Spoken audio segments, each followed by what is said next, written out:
Dando continuidade ao tópico 2, entendendo o que é adoração. O conceito de adoração, por vezes, é confundido com a ideia de apresentar alguns cânticos ou participar de um culto. No entanto, adorar vai além do que simplesmente um louvor ou uma participação de um culto. Adorar consiste em prestar reverência, humilhar-se diante do eu sou, reconhecendo a sua soberania, observando seus preceitos. É a rendição da nossa vontade à de Deus. O ato de adoração sempre fez parte da vida do povo de Deus e pode ocorrer de diversas formas. Então, irmãos, a adoração ela é diferente de louvar, né? Uma pessoa pode louvar a Deus, mas sem sentir com o coração. E a adoração não, você ali reconhece com o seu coração a grandeza do nosso Deus. Você se humilha perante Ele, você se prostra. A Bíblia ela fala que até os animais, eles adoram o Senhor. Mas é exclusivo do homem a adoração, que é diferente do louvor, de louvar, né? Aí a revista destaca duas formas de adoração de antigamente do povo, né? Que é a adoração doméstica, que é uma das mais antigas formas de adoração, quando o povo prestava sacrifícios a Deus. A gente pode estar vendo em Gênesis 15:9 exemplos, né? E os filhos eles já eram instruídos pelos pais na palavra de Deus desde criança, e essas instruções eram remuneradas e sempre passado a grandeza e os feitos do nosso Deus. E a adoração pública, que se referia às festas, né? Que seriam Páscoa, a festa do tabernáculo e Pentecostes, eram duas formas de adoração. Hoje em dia a gente também pode se dizer que tem essas duas formas de adoração.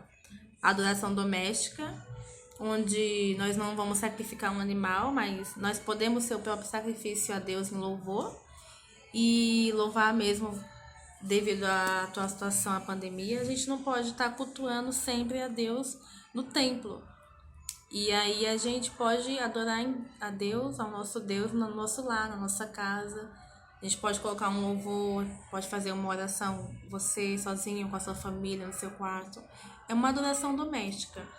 E festas no templo, né? Quando a gente vai fazer um congresso, uma festa da igreja, uma comemoração. Também é uma forma de adorar a Deus em público. Tópico 2.2, a forma da adoração. Ao conversar com a mulher samaritana, Jesus estabelece a forma como se deve adorar, quando ela lhe apresenta a questão quanto ao lugar onde se deveria adorar. A gente conhece a história, né, que os samaritanos tinham, né, a cultura de que eles deveriam adorar no poço, né, e o povo judeu adorar no templo.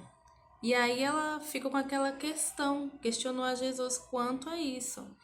E aí Jesus ele vem dizendo que tanto os judeus quanto os samaritanos estavam preocupados com esses aspectos externos de adoração, com o ritual, sendo que o mais importante para Deus é realmente a nossa sinceridade perante Ele.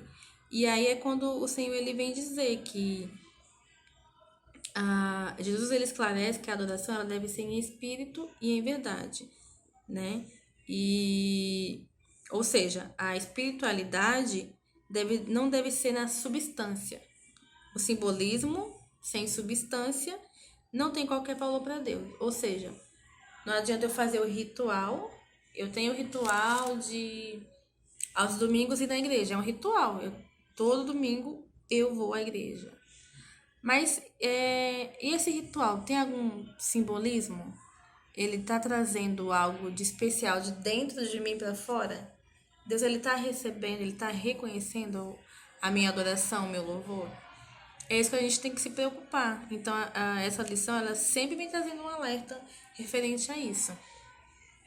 Não podemos ter o hábito, né? Deixar que a nossa adoração a Deus ela se torne um hábito e falte a sensibilidade.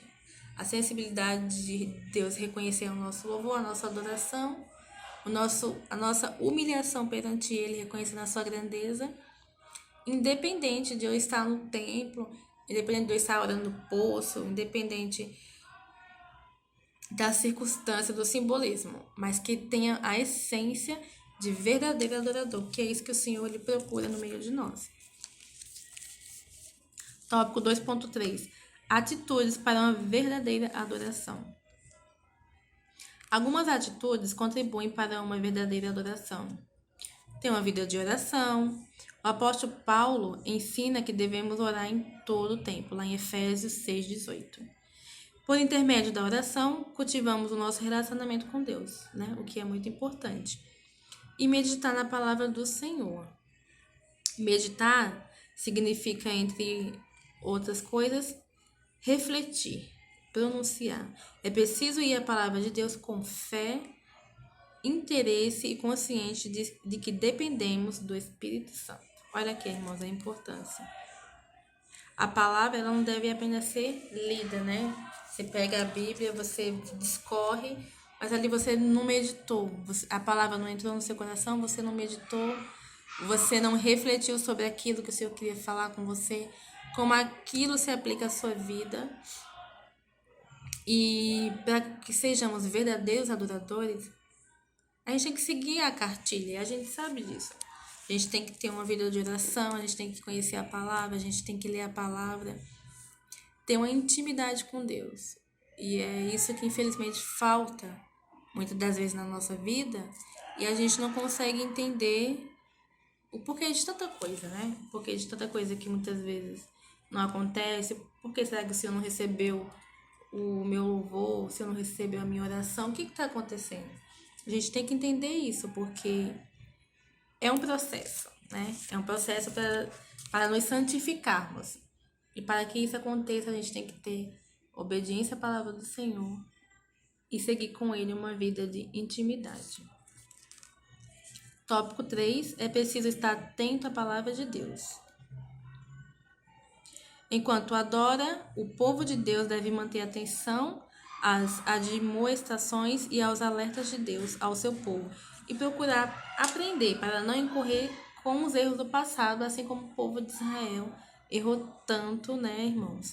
E o Senhor se irou e a gente conhece como que é o final, né, disso tudo. Ouvir a voz de Deus. O Salmo 95 alerta para o dever de ouvir a